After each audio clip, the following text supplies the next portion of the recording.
እንደምን ቆያችሁ የተከበራችሁ ቤተሰብ። አደይ ቀጣይ ክፍል። የቤዛ ወንድም የቤቱን ካርታ እንደወሰደ እና ሁሉም መረጃ እሱ ጋር እንዳለ ለገጀራ ነግሮታል።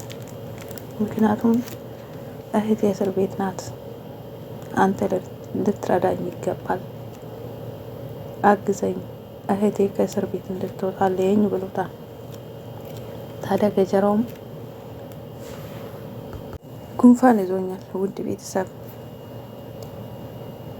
የቤዛ ወንድም ሁሉንም ነገሮች እንደወሰደ ለገጀራ ነግሮት፣ ገጀራ ደግሞ የለሊ አክስት የቤቱን ካርታ እንዲሰጣትና የቤቱን ነገር እንዲያስተካክልላት ጠይቃለች።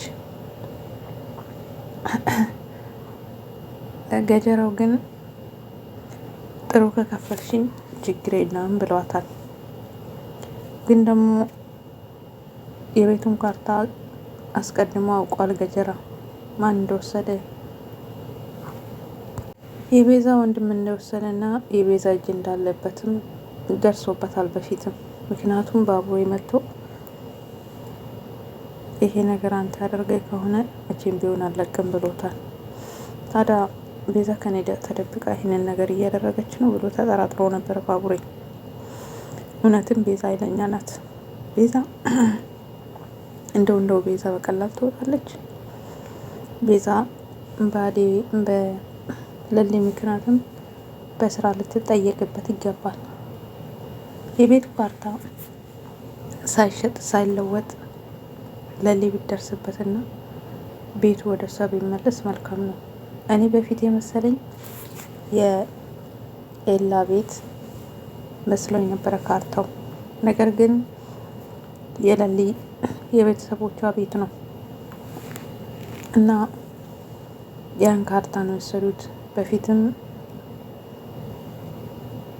አክስቷ ቤቷን ልትለቅላት ፈቃደኛ አይደለችም። አሁን ደግሞ አስባችሁታል።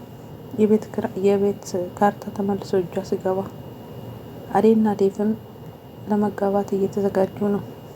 የአዴ እናትም ከክፍለ ሀገር ልትመጣ ነው። አዴ በጣም ደስ ብሏታል ሌላ። ምክንያቱም እናቷም ሳትፈቅድላት ያው ከዴቭ ጋራ ጋብቻ ለማድረግ ቆርጦ ነበር። ነገር ግን እናት አይደለች አትጨክንም። ወይ ከዴቭ ጋር እንድትጋባ ወይም ደግሞ ልከለክላት፣ ብቻ ከሁለቱ አንዱን አማራጭ አድርገ ነው የምትመጣ የአዴ እናት። ስለዚህ አዴ በጣም ደስ ብሏታል። ዴቪም እንደዛው። ፍቅር አሁንም ተንኮል አለቀቃትም። ዴቭ መቼም ቢሆን አዴን ካገባት ቆሜ አልሄድም ብላለች። እንግዲህ እንደምታረግ እሷ ናት የምታውቀው።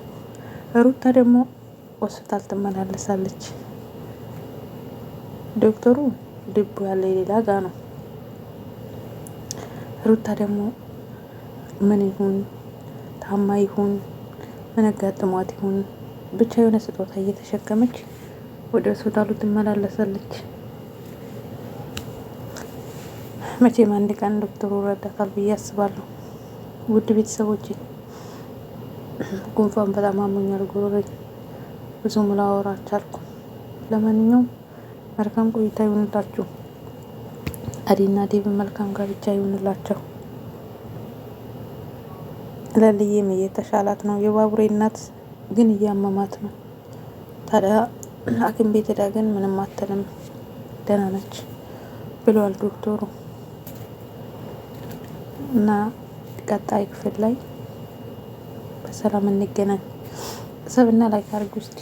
መልካም ቆይታ